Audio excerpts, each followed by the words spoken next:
exercise behaviours. My name is Shaniqua and I'm 21 years old. I'm a party animal and go out every weekend or weekend with my friends. I understand the benefits of exercise having my friends don't participate, so therefore I don't. I'm overweight.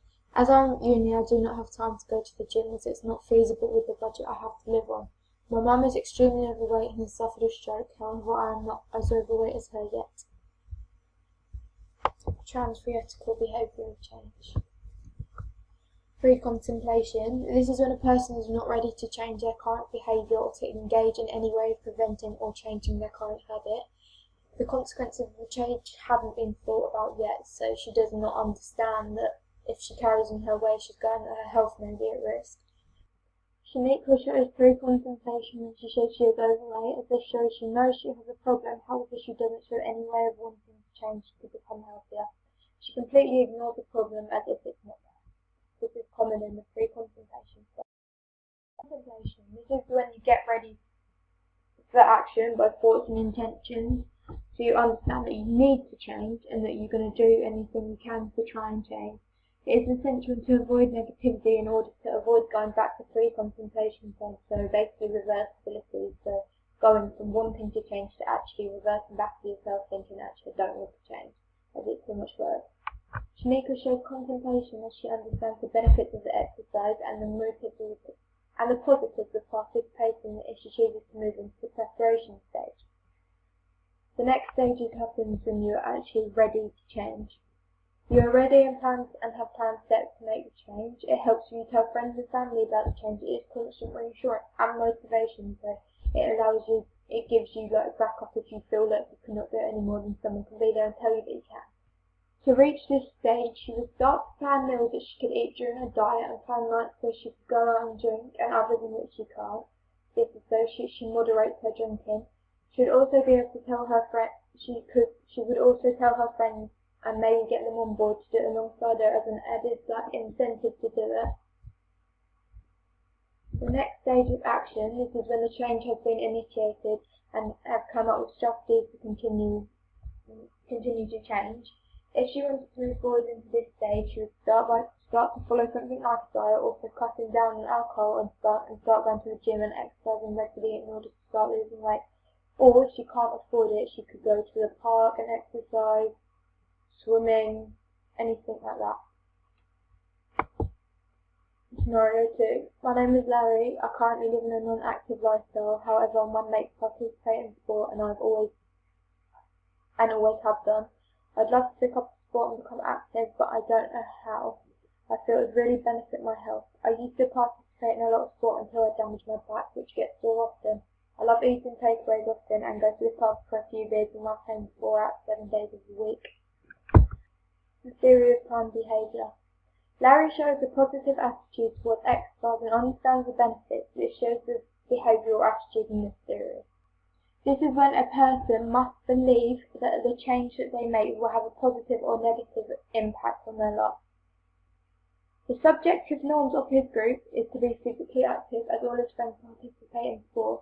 This has most likely influenced Larry to pick up a sport again. This could be explained by conformity. This is when you want to fit into a group of people in order to be liked or to have something in common with them so you can get on with them. By Larry having all his friends exercise as well, it can mean they can do it together and that he can have motivation out of it and actually want to carry on changing. However, due to his back injury, the perceived behaviour control will be high as it is a barrier preventing him from exercise. Perceived behavioural control is when a person will be more or less likely to do something depending on the task difficulty. This will mean that the task difficulty may be high, as he'll be less likely to actually go through the idea because of the challenge of having the sore back all the time. As a result, Larry will only get to the behavioural intention because he can't actually change if his back's always playing up, like he can't follow through with the behaviour. But if his back is capable, if he planned the change so his back could handle it, then he would get to the actual behaviour part. Because he hasn't yet, he only has got to the behavioural intentions. This is when he wants to and he has the intention to change but hasn't quite done it yet. Julie could use the health belief model to ensure that she changes her behaviour. The perceived threat to cause this change would be the fact that her mother has had a heart attack before and that the chances she could do it too without changing. This will reinforce that Julie needs to change her behaviour, otherwise her health would be at serious risk. This is a huge motivating factor as she has a chance to reduce this and have a chance of living longer. For Julie, the benefits outweigh the cons. So the benefits outweigh the barriers. By Julie living alone and feeling that she'd be bad at exercising are the only barriers which could prevent her from not completing the change or not exercising so her weight can decrease or her lifestyle, her eating habits will become better. However, these are easily broken. For example, once Julie starts exercising with encouragement for others, the idea that she is bad will go out of her head and progress will start to appear, which will give the sense that she is actually achieving something and that she is not bad. The cues to her action are both internal, as she understands the benefits of exercise, and internal, as her mum has had a heart attack. This really hits home that she needs to change, otherwise that could be her. Finally, her self-efficiency is low as she believes her own ability to complete her goal is near enough impossible. We can tell this by her automatically presuming that she's bad. Self-efficiency reflects the confidence someone has in their ability to control their own motivation, behaviour and social environment.